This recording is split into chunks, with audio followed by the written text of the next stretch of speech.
Good morning to all of you.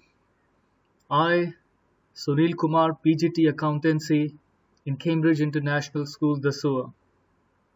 I welcome to all of you in the e-learning initiative of the Cambridge International School, Dasuya.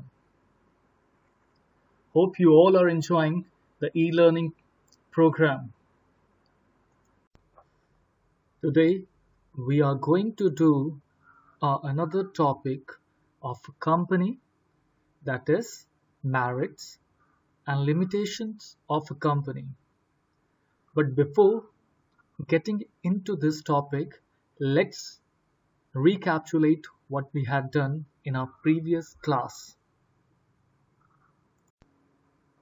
Let's recapitulate the meaning of company.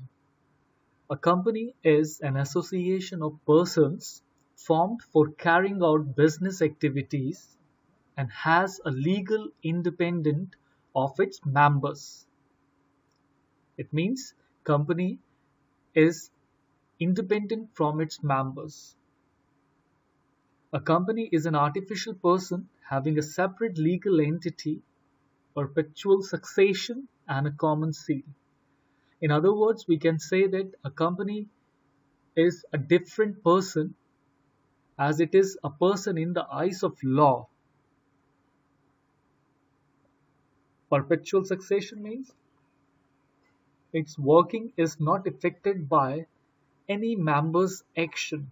Like if any members dies, if any member leave the company, if any member joins the company, if any member retires from the company, if any member becomes mad or lunatic, his or her act does not affect the firm's or a company's working. And a common seal means common seal is a seal when it is marked on any document, the document becomes the authentic document and it is a legal proof that the company has made certain uh, adjustments or has issued an order for its members. So, whenever a document of a company is marked with a seal, it means it's a legal document or that document is very much authentic. Here is the definition of the company. As per Section 2, subsection 20 of the Companies Act 2013, a company means company incorporated under this act or any other previous company law. It means any company who is going to form or who is going to be incorporated or created has to be created as per Section 2 subsection 20 of the Companies Act 2013 or any other previous company law like Companies Act 1956, then only company can formed, otherwise there is no existence of a company or a company cannot be formed without Companies Act. To understand company in a better way, we have to understand the meaning of shares and shareholders. First, we are going to explain the meaning of shares. Shares, the capital of the company, is divided into smaller parts called share. When the capital of a company is divided into smaller part, which can be transferred freely from one shareholder to another, that is called shares. Now, in a simple word, we can say when capital is divided into small fragmentations or smaller parts is called shares. Shareholders are the person who buys the shares of the company or who invest the capital in the company, or we can indirectly say they are the owner of the company. So, shareholders are the owner of the company, while the board of directors is the chief managing body elected by shareholders. The company is controlled or managed by the board of directors. And who are the board of directors? They are the chief managing body, which is elected by the shareholders. Every shareholders have a voting right by which they elect the directors of the company. So hope you understand the meaning of shares and shareholders. Company when they are formed, company issues IPOs, that is initial public offering. Here the public buys the shares of the company. Whosoever is going to buy the share of the company, that is capital, he or she becomes the shareholders or the owner of the company, and gradually they get the right to vote or to select the board of directors, who are the chief managing body of the company. So in this way, company works or companies formed and their workings is going on. Here is the share certificate issued by a company. When anybody buys the shares of a company, they get certificate against the investment of the company, and these shares can be easily transferred from one person to another person. So it is a proof that you or anybody has bought the share in a particular company. These are the following features of a company. Separate legal entity, it means company is different from its owners. Number two, artificial person, it means company is an artificial person or company is a person in the eyes of law. So company can bought any property on its name, company can sell its property to anybody, company can sue anybody, and company can be sued by anyone. It means these four characters we generally see in natural person. These same activities can be performed by a company which is an artificial person. Number three, formation. The formation of a company is a little bit or very complex process. Next is perpetual succession. Perpetual succession means the working or the existence of the company does not affect by the act of its members. Next is control. The control of the company lies in the hands of the board of directors of the company, who are ultimately selected or elected by the shareholders, who are the real owner of the company. Liabilities. The liability of the members of a company are limited, and it is limited up to the extent of the capital they have invested in the company. So here they are not going to sell their own or personal property for the sake of company's debt. So the liability of every member in a company is limited. Common seal. Common seal is used by a company for the issue of its order.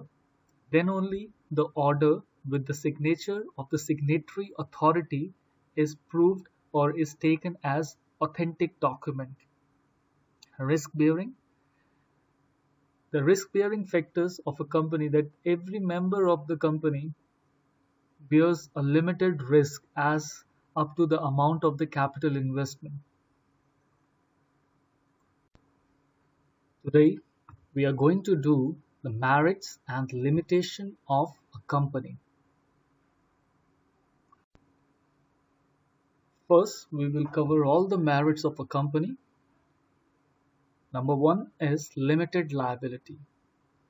Shareholders are liable to the extent of the amount unpaid on the shares held by them. If the liability of the shareholders are limited, as whatever the amount they have already paid and whatever the amount is left which they have not paid, the liability is only up to the amount which they have not paid. Now let's take an example to understand this point. Suppose Mr. Arun, who bought shares from Reliance Limited Company. The value of one share of Reliance Limited Company is rupees 100, and in India, shares, the money of share is paid in installment. It means 100 rupees will be paid in installment, and every installment is given a different name. The first installment is application. That means application money. When Mr. Arun is going to buy Reliance Limited's share, he has to fill an application, and with that application, he has to pay certain amount. Let's uh, if the share's value is 100 rupees, he is going to pay rupees 30 with the application. Once the application is reached with the company will allot share to Mr. Arun, and at the time of allotment, the company will ask him to pay some more money. He has already paid 30 rupees. Now, at the time of allotment, when the company is allotting or giving share to Mr. Arun, company asks him to pay rupees 50 more at the time of allotment. Now, Mr. Arun has paid rupees 50 and he got the share from the company. The value of share of the company is rupees 100, but Mr. Arun has paid just rupees 30, that is application money, rupees 50, that is allotment money. 30 plus 50 is 80 rupees, but he had to pay rupees 100. Still 20 rupees is outstanding. That 20 rupees is unpaid amount share held by them or by Arun. So that is the only amount of liabilities left with Mr. Arun. Hope you all got this point by the example. Next merit is transfer of interest. The ease of transfer of ownership adds to the advantage of investing in a company. As the shareholder of a public limited company can be sold in the market and converted into cash in case of need arises. If any person who bought shares can easily transfer his shares to anyone by giving him his share and take money from him. So public limited shares can be easily transferred from one person to another person. Next is perpetual succession. The existence of a company is not affected by the death, retirement, resignation, insolvency, or insanity of any its member, as it is a separate entity from its member. As we have already discussed this point, that company is an artificial person, so its existence does not affect by the act of its member. So it carry on its business activities without getting affected by its members' action. So it, the existence of companies cannot be affected. Next merit is scope of expansion. As compared to the sole proprietorship and partnership form of business, a company has a large financial resources. As we all know that sole proprietorship has a very limited financial resource. Partnership firm also has a very limited financial resources. But in case of company, there are large financial resources as there are n number of members who are shareholder of the company. Being a large amount of capital lying with the business, all the financial institutions are ready to pay them a loan, or other institutions are always come forward to help the company because they know that their money are safe. So further, capital can be attracted from the public as well as through loan from banks and financial institutions. Thus, there is a greater scope of expansion. If there is a huge financial resources lying with the company, it means they have an opportunity to expand its business on a larger scale. So finance is the lifeblood. It gives you the confidence to expand your business. Professional management. A company can afford to pay higher salaries to specialists and professionals. It can therefore employ people who are expert in their field or areas. As we have just read that company has huge financial resources, so they can hire management students, they can hire IITians for their company's expansion. In case, in this case, they have a very professional management which leads the company from the front and take the company to the next level or to the new heights. Here are the limitations of a company. Number one, complexity in the formation of a company. A company's formation requires greater time, efforts, and extensive knowledge of legal requirements and the procedures involved in it. In other words, formation of a company is not an easy task. There are lots of paperwork required. Approval from the registrar of the company is required. We need to follow the guidelines issued by the Security and Exchange Board of India.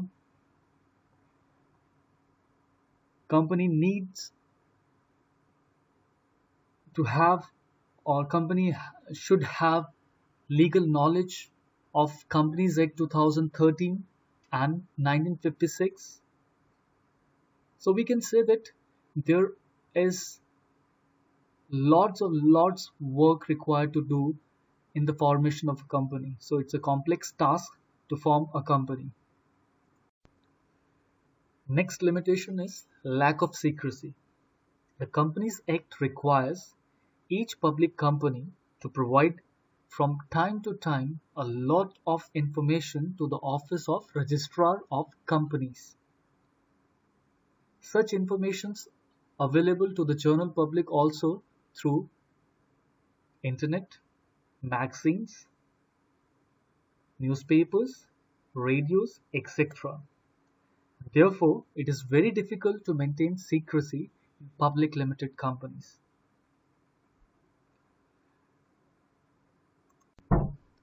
Next limitation is impersonal work environment.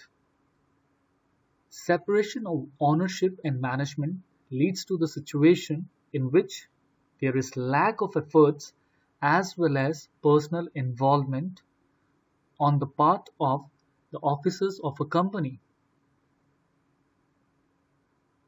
Due to large size of a company, it is very difficult to maintain personal contact with employees, customers, and creditors.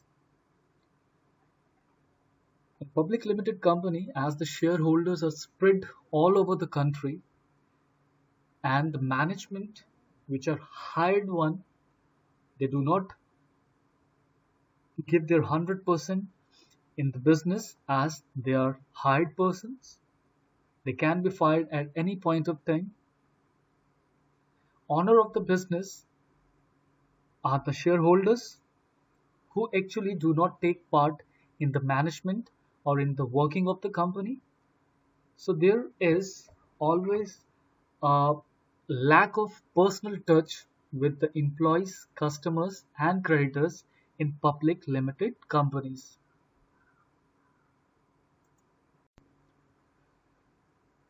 Next is numerous regulations.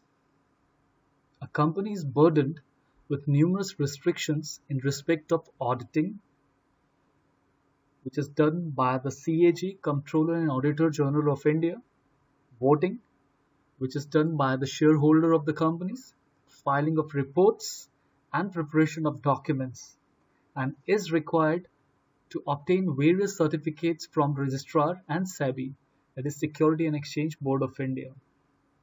These are the legal documents that every company requires to do these activities. So there are a number of rules and regulations which a public limited company has to follow so that they can get certificate of commencement from registrar of the company, and few or number of numerous guidelines issued by Security and Exchange Board of India which a company or a public limited company has to follow. Next is oligarchic management.